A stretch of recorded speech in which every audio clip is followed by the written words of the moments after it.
Good evening, one and all, and welcome to Miscellaneous Mondays, the one day of the week that I share things that aren't necessarily horror related, but are still sometimes very bizarre. Just like tonight's story, because I'm gonna be doing a few funny stories about teeth. They look like bone, and need calcium like bone, and sometimes grow into bone, but they aren't bone.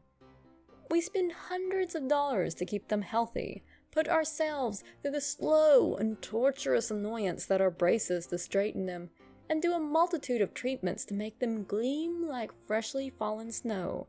Everything from having them scraped and coated to old home remedies, like rubbing a banana peel on them. Blech. So, why not pay homage to one of the narrator's tools of her trade in Phantasmal Poppy's funny teeth stories? This first one has to do with my mother, and for once isn't regarding the supernatural activity in her house. You see, my mother has the strangest diet. I have seen this woman live on nothing but Kit Kats, Reese's Cups, and an assortment of other chocolate candies, washing them down with nothing but Diet Dr. Pepper and the occasional vegetable or microwave pizza. Don't get me wrong, we weren't the richest folks in the entire world, but she would live on candy if you let her. And considering most people would find wrestling a bear a lot less injurious to their health and mental well-being, nobody in their right mind is going to touch her candies. This, coupled with years of smoking, isn't exactly conducive to healthy teeth. Therefore, she was in her early 40s when she had to have a lot of hers pulled. Also, a word to the wise. Do not smoke and drink carbonated beverages after having 4 teeth pulled. She did, and wound up with 4 dry sockets while she was on a long haul, and wound up having to wait an entire 3-day weekend before she could see a dentist. Not fun, 0 of 10, would not recommend, don't do it. Anyway, as I have alluded to in previous videos, she has a hair trigger on quite an explosive temper, and has a tendency to take out her rage on whoever is in the vicinity. Unfortunately, this wound up being me fairly often. One day, she decided to fly into a screaming rage over something. I don't know, maybe I folded her socks wrong or something. This woman would pick the pettiest stuff to yell about, sometimes dragging stuff up from years before if she couldn't think of anything right off the bat. Also, forget trying to reason with this woman. You'd be more apt to talk down someone cracked out on PCP before you got her to see logic when she was mad. In addition, doing anything besides standing there like a statue until her rant was done never ended well. So, this one day, not long after she got her first fitted plate of false teeth, she's standing in the kitchen, yelling a blue streak at me. The longer she yells, the angrier she becomes. Her face steadily grows redder, and she starts pounding her fist on the counter like Mussolini giving a speech to the Italian populace. I'm standing across the room from her about a couple of yards, watching her continue her tirade, when something I've never encountered before happens. She yells so hard that her false teeth nearly fall out of her mouth. Mid-sentence, she goes, "And another thing, you..."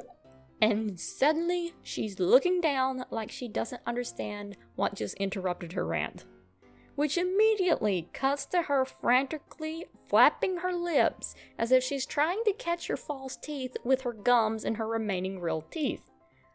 All of this while she still has one finger pointed in the air and the other with the palm flat down on the counter where she had just smacked it.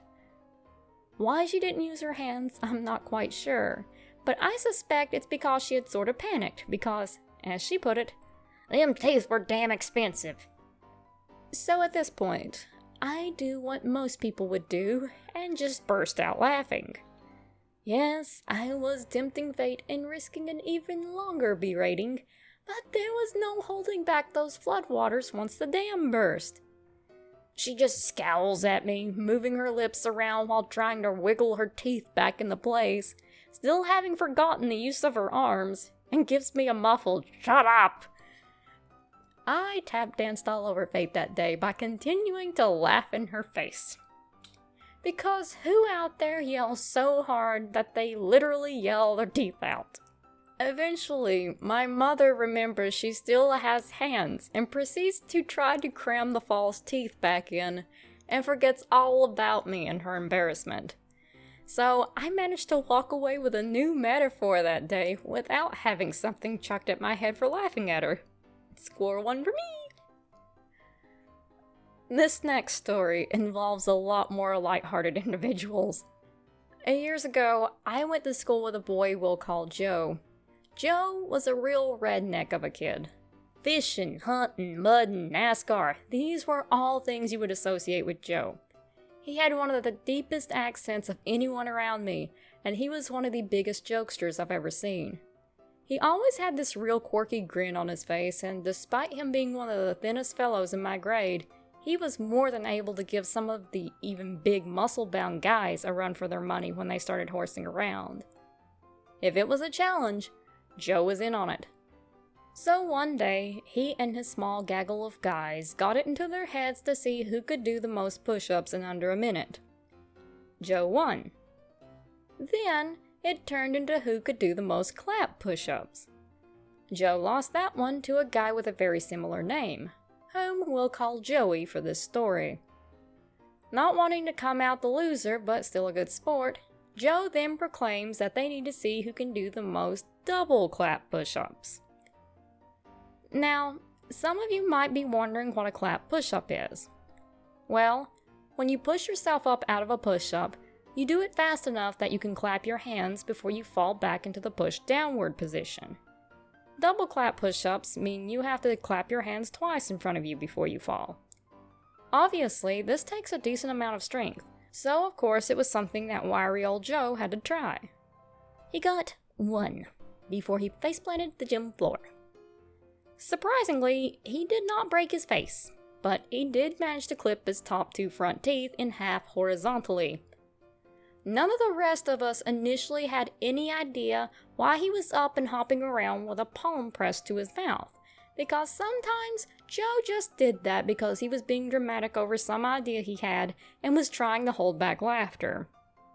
We found out soon enough, and Joe had to call his folks to take him to the dentist. The next day, Joe comes back and his teeth look as good as new, with the slightest little line across them.